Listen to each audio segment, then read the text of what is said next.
Ares, god of war, bloodshed, and getting his divine ass handed to him in nearly every myth. If you think being the god of war means glory and respect, think again. Ares got beaten by mortals, trapped in a jar by teenagers, and constantly mocked by his own family.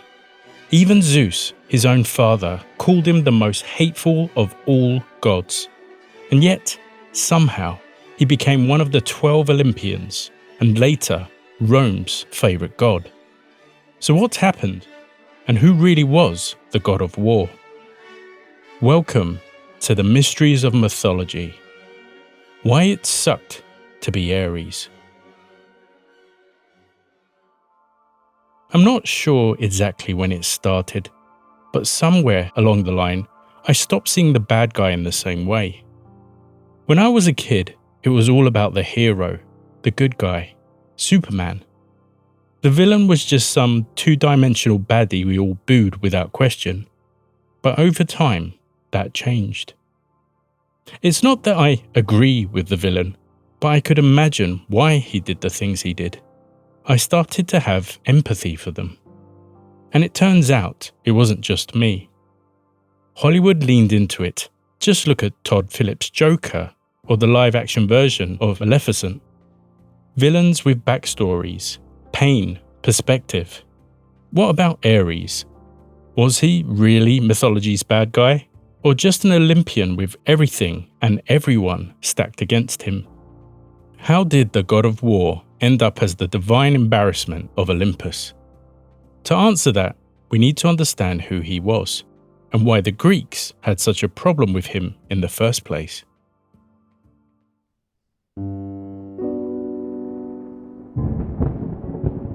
Ares was the son of Zeus and Hera, which, let's be honest, already sets him up for a bad start.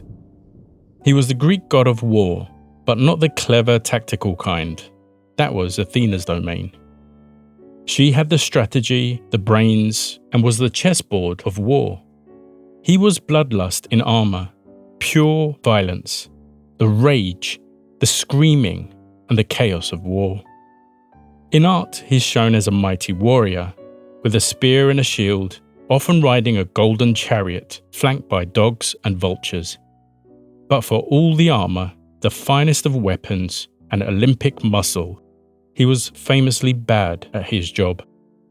The Greeks generally didn't admire him.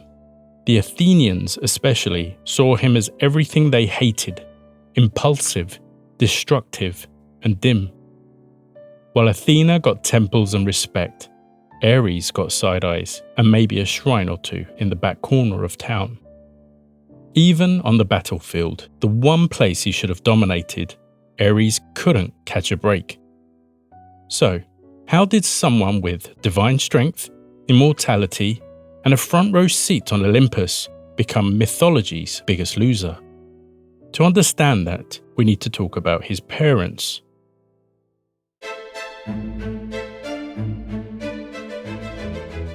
Zeus and Hera, an Olympic disaster wrapped in wedding vows. Zeus, the king of the gods. He was a serial cheater. His wife Hera was consumed by jealousy and rage, which is understandable by the long line of demigods Zeus was leaving behind.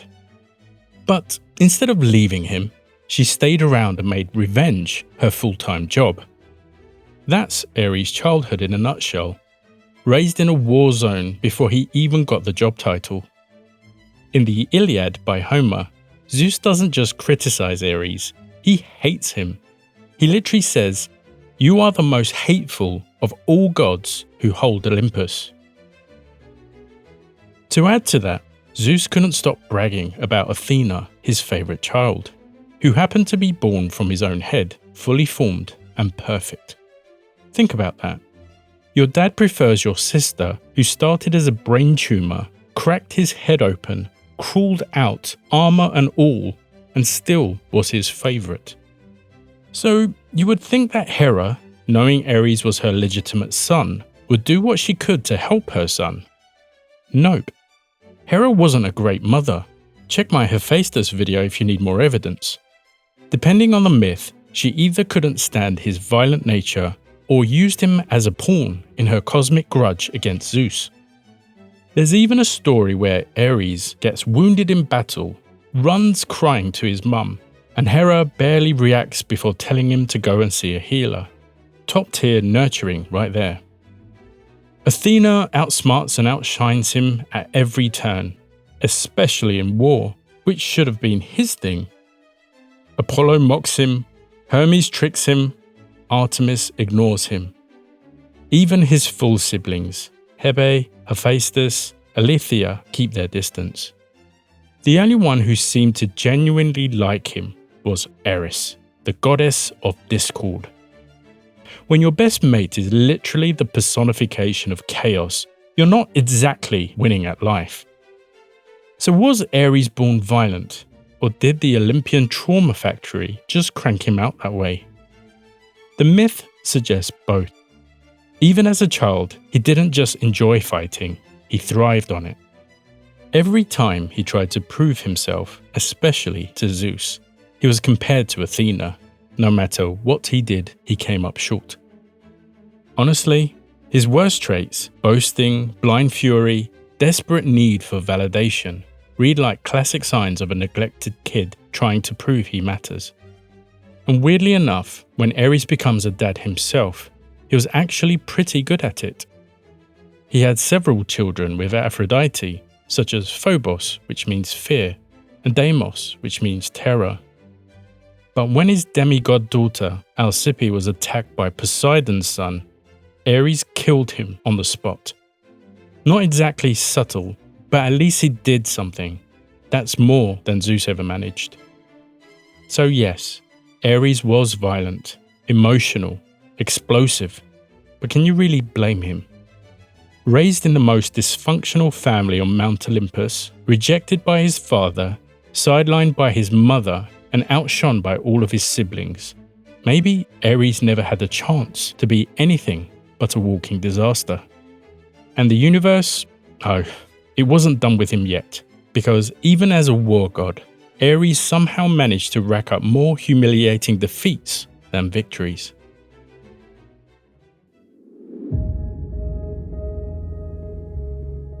For such a famous god, he didn't actually get a lot of stories written about him, and the few that were usually involved him messing up. You'd think the god of war would have tales of glory, triumph, maybe a few inspiring speeches before battle. Instead, his mythology reads more like a divine blooper reel. Let's start with what might be the most ridiculous defeat in all of Greek mythology. Ares once got stuffed into a bronze jar by two teenage giants. Their names were Otus and Ephialtes, the Elodie twins. These twins were the giant sons of Poseidon, not gods themselves, just angry, oversized teenagers with delusions of grandeur to overthrow Olympus.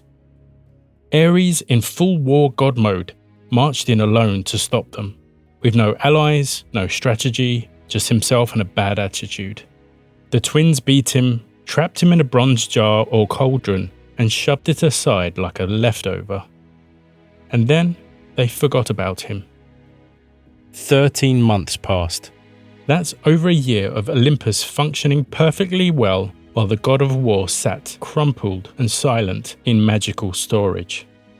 No one came looking, no search party, not even a vague, "Has anyone seen Ares lately?" from his own family. Eventually, Hermes stumbled across him and let him out. Hermes, the messenger. Imagine being so unimportant that you disappear for over a year and nobody even notices. Then there was the Trojan War. You'd think this would be his moment.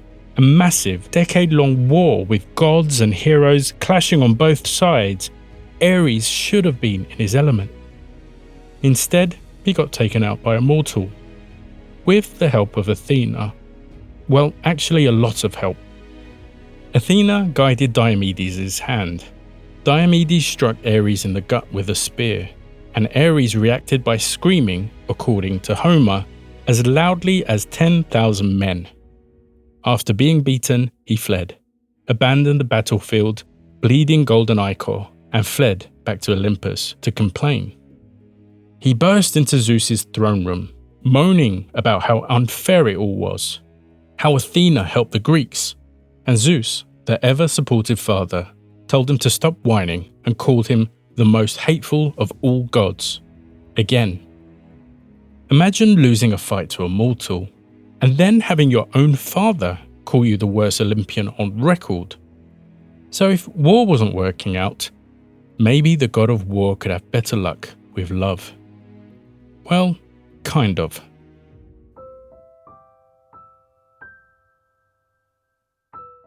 Ares was having an affair with Aphrodite, goddess of beauty, love, and questionable decisions. But there was just one problem. She was married to his brother, Hephaestus, god of blacksmiths and elaborate revenge plans. When Hephaestus found out, he didn't rage or fight. He built a trap. An invisible net, impossibly fine and impossibly strong, was fastened to Aphrodite's bed. Then Hephaestus pretended to go on a trip. Naturally, Ares showed up. The net snapped into place and caught the two of them tangled together. Then Hephaestus reappeared and invited the entire male pantheon to come and take a look. One by one, they turned up, laughing, pointing, although some say the other gods envied him. The god of war was caught, completely helpless, naked, and humiliated. The goddesses stayed away, either out of modesty or secondhand embarrassment. Ares eventually escaped and fled to Thrace, where he could process the whole thing far away from Olympus and its endless gossip. You'd think things couldn't get worse, but they did. Ares also became the first Olympian to stand trial. After his daughter Alcippe was assaulted by Poseidon's son, Aleirotheos, Ares did what any enraged father might do. He killed him. Poseidon, obviously furious, offended that a second-generation Olympian would dare even hurt one of his children, took issue with it and dragged him to court. The trial took place on the rocky hill in Athens that became known as the Areopagus, literally Ares' hill. A reminder that he was the first god to be publicly judged for anything. He was acquitted, but it still stands out. Zeus turns into animals to chase women. Hera curses entire families. Athena throws people off cliffs, and there's no court cases. Ares kills one guy and gets a legal landmark named after him. And then there's Heracles, better known as Hercules. Ares went up against him twice, and both times he lost. In one battle, Ares sided against Heracles, got injured and retreated.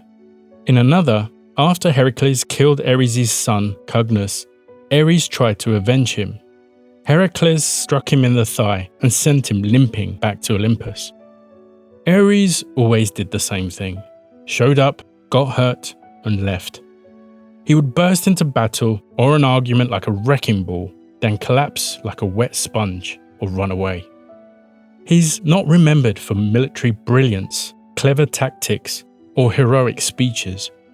He's remembered for being mocked, beaten, or caught in someone's bedroom trap.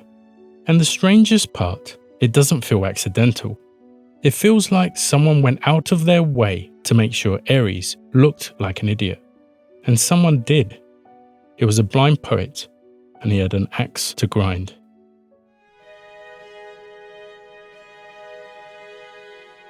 It's one thing to have a rough time in mythology. It's another to have your entire reputation systematically destroyed by the most famous storyteller in the ancient world. Homer, author of the Iliad and the Odyssey, and one of the most influential writers of all of Western history, was Ares' PR nightmare. Homer didn't just dislike Ares, he hated him, and he made sure everyone else hated him too. Throughout the Iliad, you'd expect Ares to be the key player. After all, it's a war epic. But instead of being shown as a mighty god in his element, Ares is portrayed as a reckless, loud, incompetent, and completely lacking self-control. He blunders into battles, gets wounded by mortals, goes and cries to Zeus. In the Iliad, Ares originally agrees to fight for the Greeks, but then switches to the Trojans because Aphrodite asked him to. That makes him look not only violent and reckless, but also unreliable and easily manipulated. You get the feeling Homer was making a point, and he was. Because Homer was writing for an audience, specifically an Athenian one, an Athenian culture didn't admire Ares. They didn't worship the raw chaos of battle. They worshipped strategy, intelligence, discipline, all the things Athena stood for. Athens was a city of philosophy and democracy. They saw themselves as thinkers, statesmen, and Athena, goddess of wisdom, city defense, and tactical warfare, was their patron. Ares, on the other hand, represented everything they looked down on: brute force, emotional volatility, and senseless violence. Every time Athena calmly outsmarts Ares, it's not just one god beating another. It's Athens triumphing over Sparta. It's reason over rage, civilization over chaos. Homer's version of the gods became the default. His stories were passed down for centuries, and because of that, his version of Ares stuck. It became the blueprint of how later writers, artists, and scholars saw him, not as a powerful, complex god of war, but as a hothead fool, a celestial liability. And that's what makes it so unfair. Because if you peel back the layers of bias, there's a different Ares underneath. A god who doesn't hide his emotions, who reacts, sometimes badly, but honestly. A god who represents the real horrors of war, not the noble speeches or the shining heroics. Ares didn't glamorize battle, he embodied its cost.